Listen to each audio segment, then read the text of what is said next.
Jake, the monk has to be the most unique class in all of D&D 5e. So today, we are continuing our series where we talk about the top 3 subclasses. We're going to be talking about the monk. Stay tuned.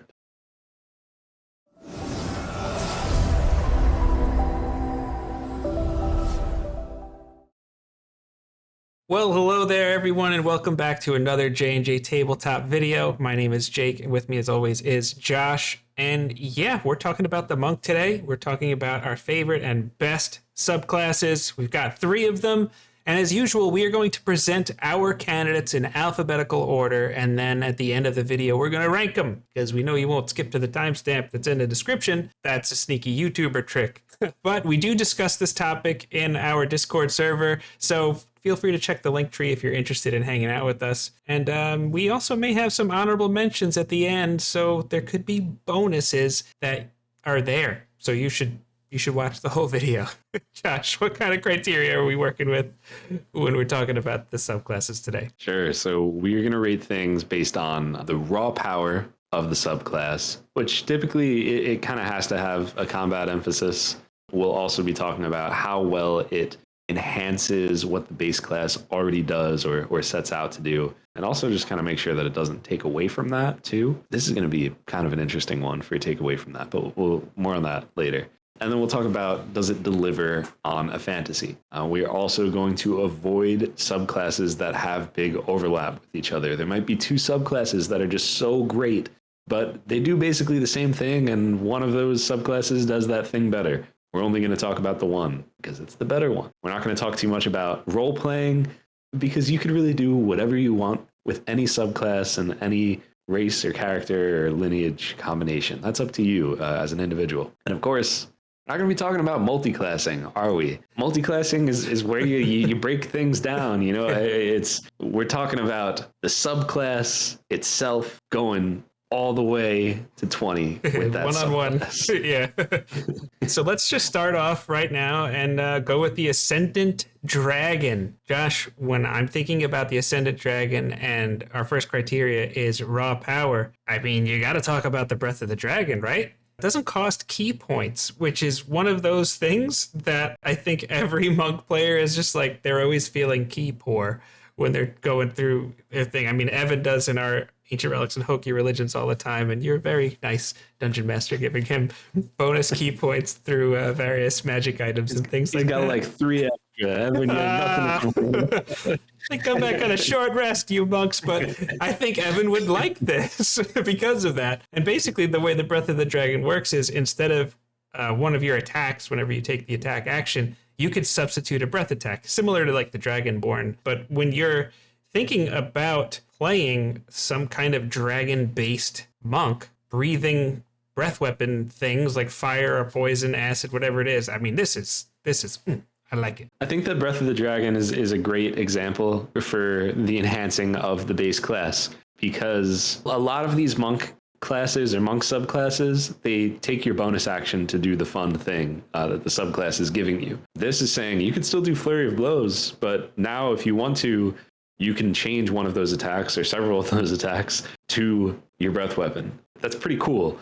Another way that this subclass enhances the base class is Wings Unfurled. It lets you fly when you use Step of the Wind. That's a big upgrade. Right? Upgrade, pun intended, right, Josh?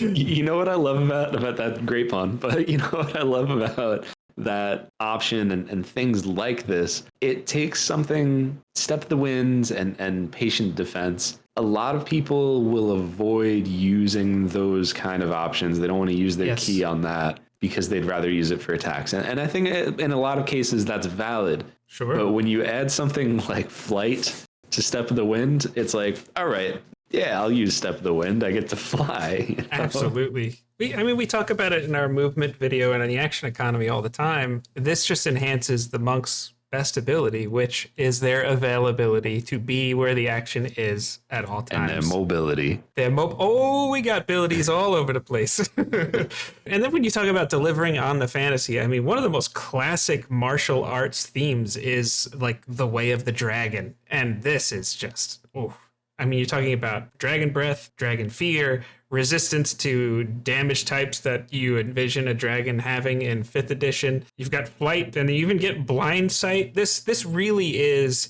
a very complete package that just delivers on, I really believe, delivers on what you're thinking about playing this subclass will be like. I really do enjoy this. Yeah, I think Fizzbands did a pretty excellent job on just making the 2 subclasses that they made interesting and connected to dragons. Like, more on that on the Ranger video.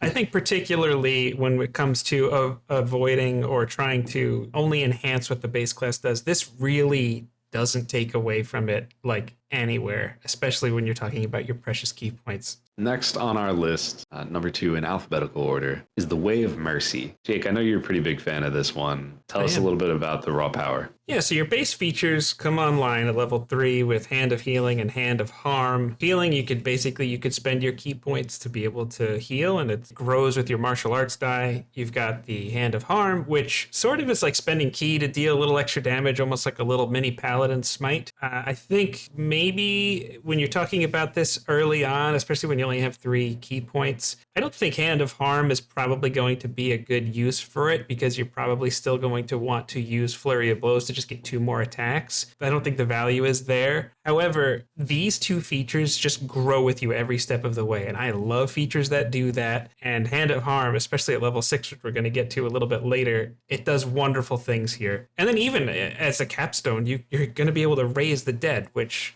when you're talking about themes of like kind of controlling life forces, this is shaping up quite well, in my opinion. And I think the way it enhances the base class, we really kind of went into already. You know, you're able to heal yourself or your allies with key points, which is huge. Having that Hand of Harm ability, it's like a special monk smite, and eventually you can also inflict the poisoned condition on your enemies. It comes online at level 6. That's pretty quick. That is pretty quick. It's a fun ability. It's a fun option and pretty strong. Once you get to further levels, I think a lot of things are immune to poison, but level 6, there should still be plenty affected by that.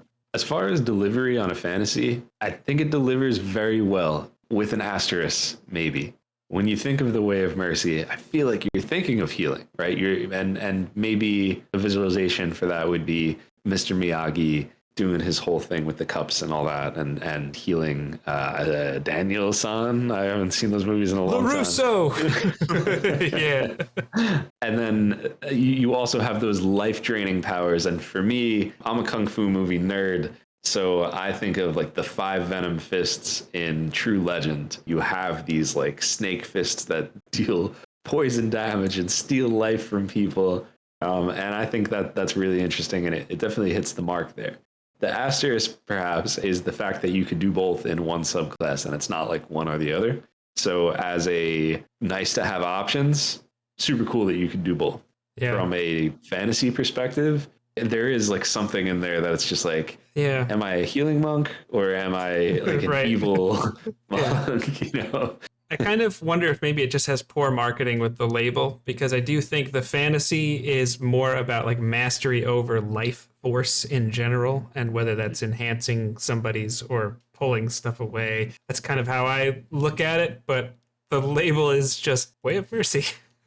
I think that's the best take, that they've just mastered life, the taking of it and the giving of it. And I think that's... Yeah, Way of the Flowing Chi doesn't sound exactly as marketable, I guess. I don't know, something about it. What would you name that? Put that in the comment section. Do you think it needs a new name? And that's going to bring us to our last on the list, which is, of course, the Way of the Open Hand. Maybe you're surprised by this. In my opinion, open hand, you can't talk about the monk without talking about open hand, right? Yeah. They have the best McFlurry of blows. Provided that the machine isn't broken. Hashtag out of key. We have no key for the machine. Between the best flurry of blows, they got the self-healing with wholeness of body, and then Quivering Palm is just so beautiful mechanically and flavor-wise as a capstone. That's a fantastic way to open up what a monk should be. A lot of people feel like a lot of that should be in the base class, and I kind of agree. However, it is what it is. We're going to see what happens with the rule update. But for now, and as we're evaluating 5th edition, as this iteration of it is ending, it absolutely deserves to be here. And Josh, you talked about it perfectly. The best McFlurry of blows, it enhances what the class does. At the open hand technique, you can knock people prone, you can push it back, you can make sure they can't take reactions. Just the ability to remove the reaction from someone is massive. It's kind of like having the mobile feat sort of baked in the right situation. If you just put them in the right position, and again, we always shout out our action economy series during these videos, but the monk has such mastery over the action economy compared to some of the other classes. The monk and the rogue, they don't seem as like upfront powerful, but this is where they shine. And the open hand technique is just 10 out of 10. Love it. If you want to see it in action, our Ancient Relics and Hokey Religions show, like, it's a lot, there's like 60 something episodes at this point, but you can watch Evan playing Echo and just see his progression. And even at the very beginning, he could do incredible things. And then just as it goes on and on, he could do that. You could push him 5. Okay, yeah. Yep. Now other attacks have advantage again. Okay, all right, yeah. He took great. It's very good. It's a great simple build, but it is simple and subtle, just like how a monk would fight. They hit that precise thing. He's a little halfling monk. Yeah, watch Ancient Relics and Hokey Religions.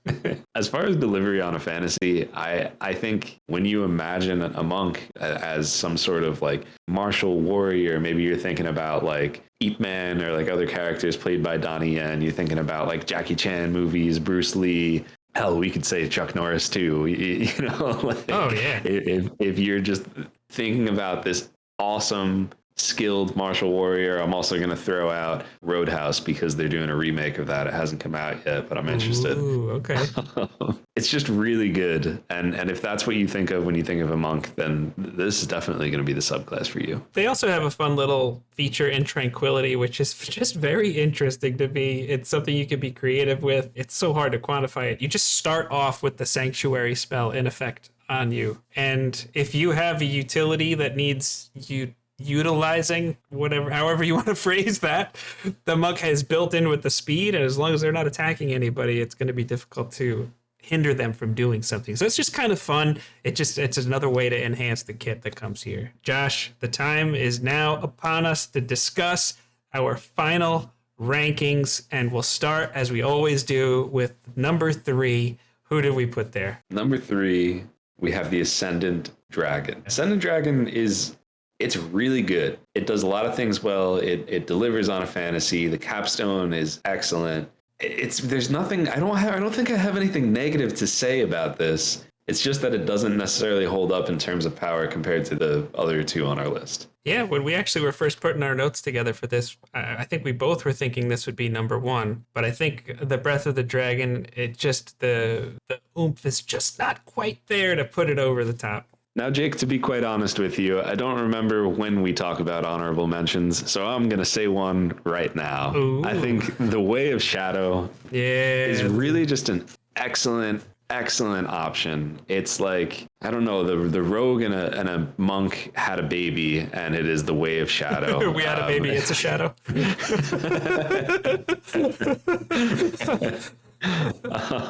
It's very good at what it does. I think probably the biggest mark against it is there's so much you could do in darkness and magical darkness and like jumping between darkness, but you can't see in magical darkness. Yeah. So my advice to you as a player, if you're thinking about using Way of Shadow, get Devil's Sight somehow, take, I forget what the feat is Eldritch called. Adept, Adept. Yeah. Okay. Yeah. And then you're unstoppable. I want to love that subclass, and I just, because of that one thing, I couldn't put it on the list, and I couldn't do it in good conscience. But if you put that in there, I might put that at number 1 even. Like, it's that good for me, personally. But number 2, we have the Open Hand Monk, which obviously then puts Mercy at the number 1 slot. But Open Hand, we also have as the best delivery on a fantasy, because some of the subtle things and ways that the Open Hand Monk can manipulate combat, it's just so good. It really is. I think one thing that I learned about monk subclasses as we did this is that, I mean, there are some that are not very good, right? But the ones that are good, they're all very comparable to each other in terms of like power level and hitting the mark. some of those subclasses, like the 4 we mentioned, you can't go wrong with any of those. And that's exciting. It is actually means they're, for the most part, designed well. I'm really looking forward to some of the overhaul that they get in one D&D and the update, whatever we're calling it. If you're interested in seeing us discuss some other subclasses, they're on screen right now too. And as always, we want to hear your thoughts about the monk and what kind of choices and orders and things that you would change, and tell us how we're wrong. And you can tell Indy hello. So thank you so much for watching. Take care, everyone, and just go punch a bad guy or something.